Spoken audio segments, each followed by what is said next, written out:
what you're asking. So why does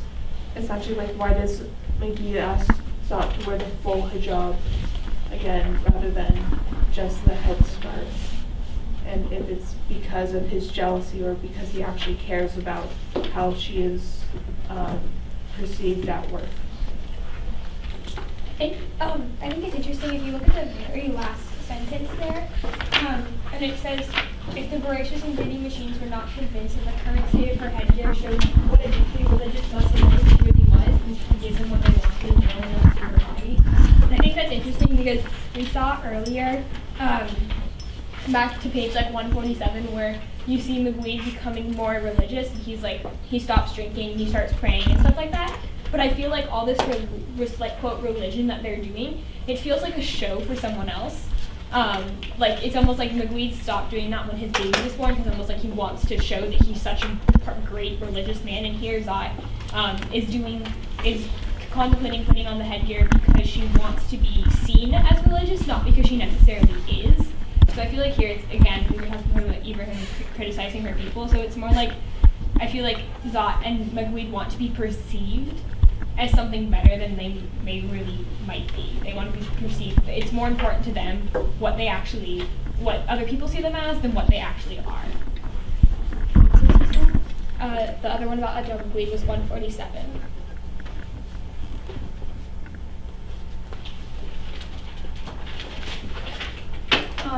I'd like to connect that to how the Egyptian government is like. On page 201, there's a quote that says, "Keep Heliopolis clean, the thirsting the tourists see." I think it relates to how Zot and Maggie want to be seen.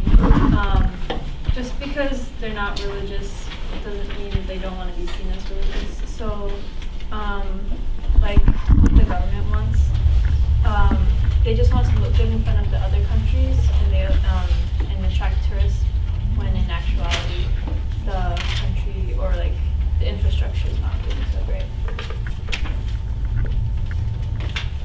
I think another quote that relates to Maya's point is on page 127, and it's in the news clipping section, and it's a quote from Mubarak where he says, "We should not be ashamed that there are poor people in Egypt. What we should do is work to make our country appear suitably civilized, because we need to attract tourists." And So what page is that? it's 127. And I think on top of proving that Egypt's main priority is gaining revenue and attracting tourists, it also proves kind of a big theme in the book that Egyptian people are apathetic. And I think that this idea about the apathy in Egypt is a proof of their corruption. Their corruption exists because they have apathy in their country, and the apathy is encouraged by their leaders.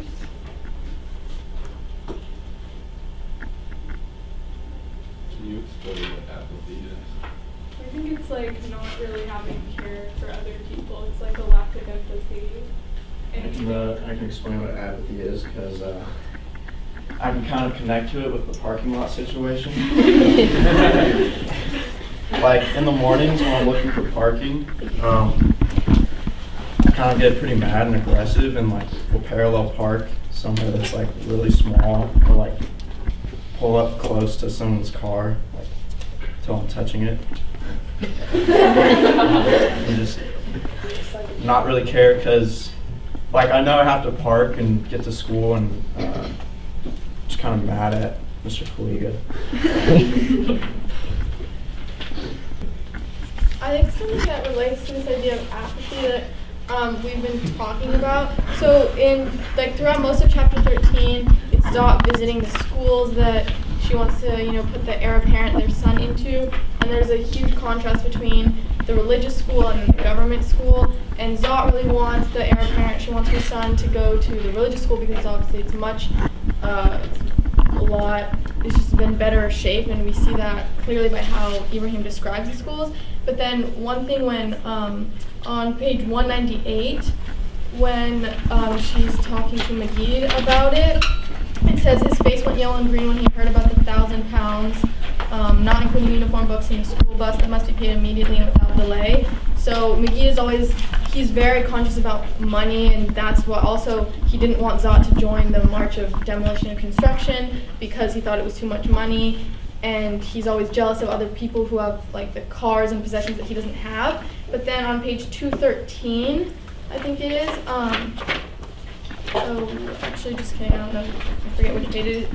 Wrong page, never mind. But anyway, I don't know exactly the page it was on, but it was when it talks about Zot working really hard to make money so that she can send the heir apparent, so she can send her son to this school. And it talks about McGee just going on these nighttime walks where he makes like mindless and useless comparisons. He's not really doing anything. And I think that relates to the sense of apathy because, and it's kind of, it highlights the unfair situation that Zot has been placed in because McGee, he's so upset that this religious school is going to cost so much money, and he turns yellow and green. That's how he's described because clearly he's really upset about that, but then he doesn't even do anything. He's not even going out to work, and it describes how Zot's the one who's doing all the work, and he just goes around at night just kind of walking by himself. And so he doesn't really try to do anything to actively help the situation, and he's kind of putting it all on Zot, which is an unfair situation that she's placed in. I'm trying to find, oh wait, It's on yeah, 211 I think, 203, I think it's kind of ironic how now Zot's doing all the work and he is just walking around when before he said he doesn't want her to work, he just wants her to stay in the house, and it was like a big thing for him to let her start working, and now she's doing all the work and he's just walking around. This connects to the passage that I analyzed for my critical analysis. So if you go to page 110 and 111,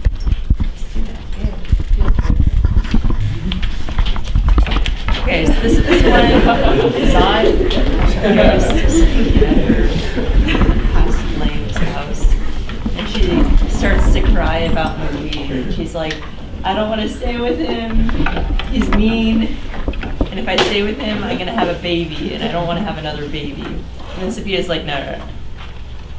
Your husband doesn't hit you, he doesn't insult you, and he doesn't gamble. What else can you ask for? So, like, this is just kind of like what Ariel was saying. Like, it's just like, it's a ridiculous situation. I mean, Sophia even says that Weed is useless. He's like completely useless. But because of the society she lives in and because of like where she is coming from, and they're saying like this is a good life, Zod. Like, don't feel sad about this, or feel sad but stay with him anyways.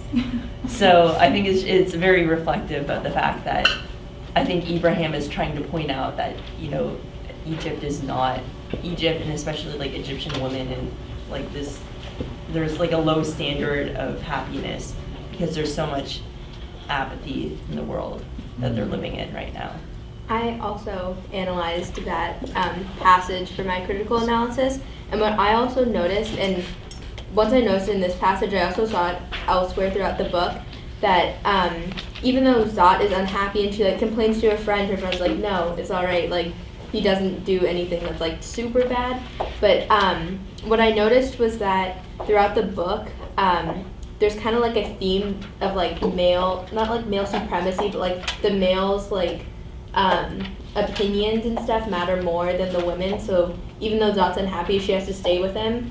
And I mean, we saw that with El Shankidi, who's her neighbor's husband, that she wasn't having his previous wife was not having boys, so he left her and then found a new wife. So like it kind of shows like there's like a contrast between like the women, like in Zot's situation, she's unhappy with her husband, but she has to stay with him. But if the male's unhappy, then he can leave. Wait, where does it say that about El Shankidi? It was kind of, I'm not sure the exact page, but it was towards the beginning. Oh, 52.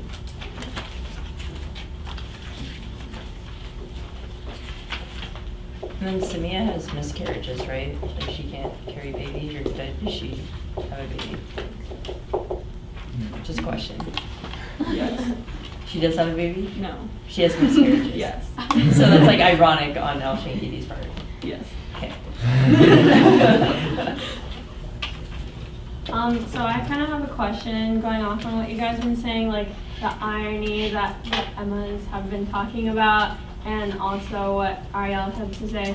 So do you think that this irony and like the ridiculousness of Magid's behavior, like, first of all, like it characterizes him, but do you think that has any connections with like Ibrahim kind of mocking the males of society of Egypt, like their behavior, like how they're all like pervs and like they make all these decisions, but really like how Zot is actually working to do things, whereas Magid is like walking around and doing nothing about it? Like, do you think that's my question. Like, do you think that has a connection that Ibrahim is trying to portray or anything?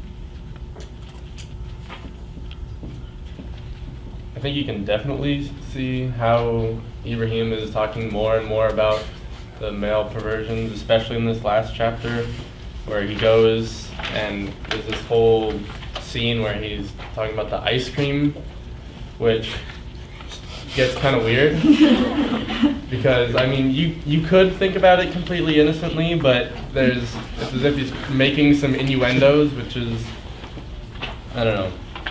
It caught me off guard in that I wasn't expecting this to happen on his walks, and that he's kind of, I don't know, this is like his time away from Zot, and then he goes and he's looking at other women. I don't know, it's just kind of weird to see Magid in this environment, and this is what he's doing for pleasure almost. He's going out and seeking this experience, and yet he's not seeking, I don't know, it's almost his way of going about doing bad things without physically doing bad things, almost. I guess that's kind of what I'm trying to say.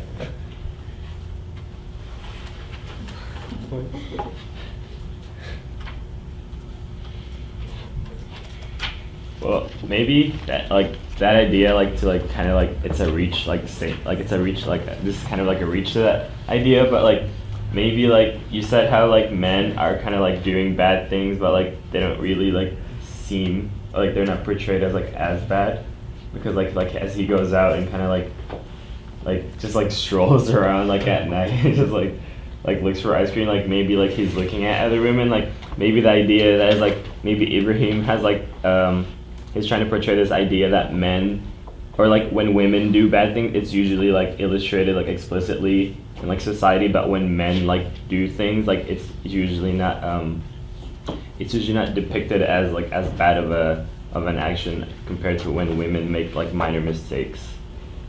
And especially in marriages, when women are for example the hijab occurrences, he doesn't want her to just go out and even though maybe she isn't even trying to flirt with Munir's, I hear she's forced to kind of wear these head coverings, whereas Magid can go out and explore or do whatever he does without any consent or guidelines from Zot.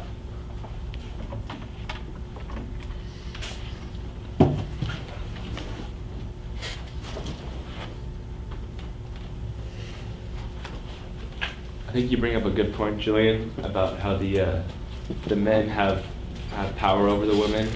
I think that's throughout the book. That's where you said that's a relevant case, and that just goes to show the whole Egyptian society, and Ibrahim can utilize that relationship between the men and the women where the men, men are portrayed as more powerful than the women. It just shows how there's there's corruption and that double standard in society, and Ibrahim brings that up a lot to just depict to the reader how Egypt's society is corrupt in that way.